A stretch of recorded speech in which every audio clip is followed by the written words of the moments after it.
Assalamualaikum dan hai guys, saya Ismail dan selamat datang ke channel Mobile Jaya. Jadi bagi korang yang nak cari phone yang ada specs yang top tier, ada productivity features yang bagus dan sesuai nak buat konten, hari ni dekat tangan saya ada Samsung Galaxy S25 Ultra. Phone ni walaupun orang kata dia punya beza tak banyak sangat dengan Galaxy S24 Ultra, phone ni still antara calon phone of the year. Sebab dalam ni still dapat specs yang high end, ada kamera yang versatile dan of course, software support dia sangat lama, iaitu sampai 2032.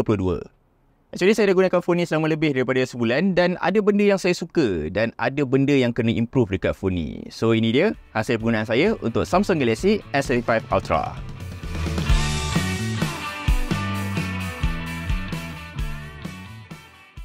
Pertama sekali saya nak cakap dari segi kamera. Kali ni dekat kamera dia ada upgrade dekat sensor ultra wide. Sekarang dah jadi 50 megapiksel, tapi kamera yang lain masih identical. So sebarang improvement dekat kualiti gambar phone ni adalah bergantung kepada software dan penggunaan ISP baru. Dan hasil gambar dia, of course, apa yang korang boleh expect daripada phone flagship. Gambar dia ada kepenincan image yang sharp, ada wide dari mid range dan kawalan noise dia sangat efektif. Dan saya perasan warna gambar dekat S25 Ultra sekarang dah lebih tone down. Kontras dia dah tak tinggi sangat macam gambar S24 Ultra. So gambar dia dah nampak lebih neutral dan lebih senang nak edit.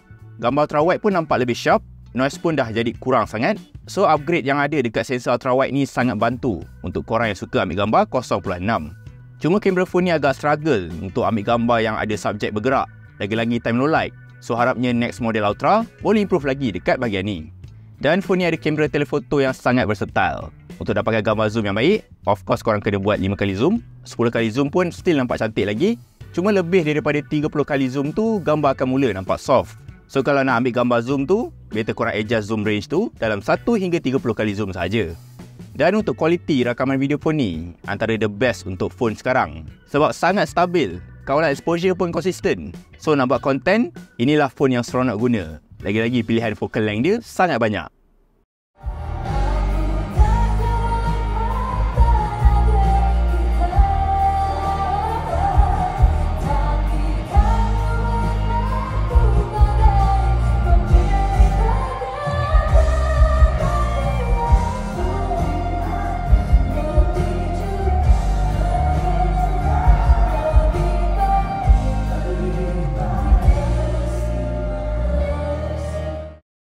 Dan dekat app kamera dia, sekarang dah boleh guna fungsi lock video. So nak color grade dah jadi lagi mudah.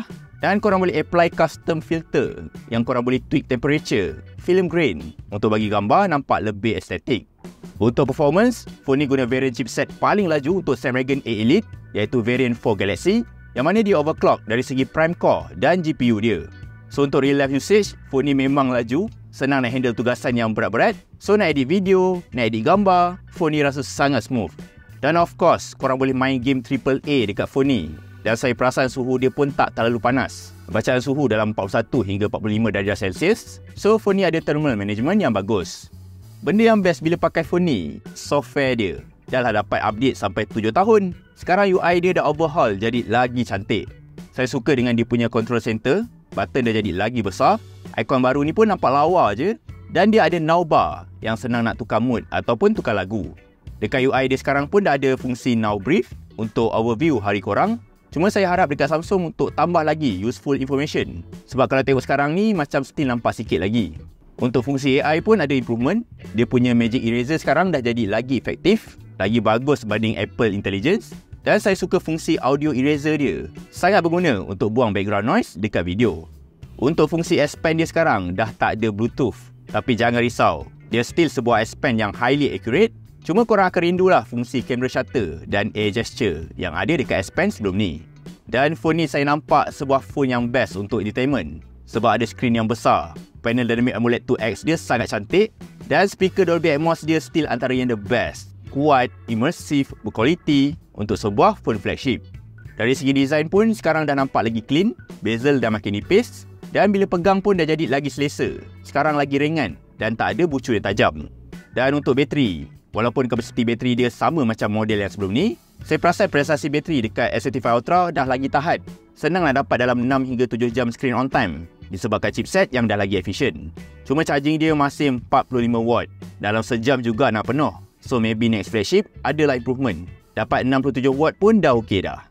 Jadi secara rumusannya, phone ni walaupun upgrade dia tak terlalu besar banding S24 Ultra, dia still sebuah phone yang bagus. Baik dari segi performance, kamera, bateri dan UI dia still antara yang terbaik untuk phone Android.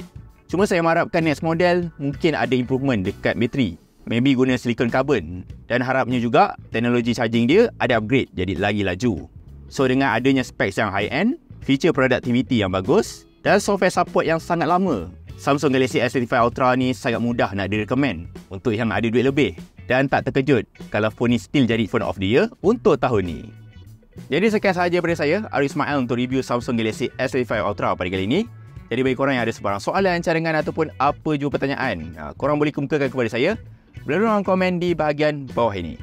Sehingga kita berjumpa lagi di lain hari di lain waktu. Assalamualaikum dan bye-bye.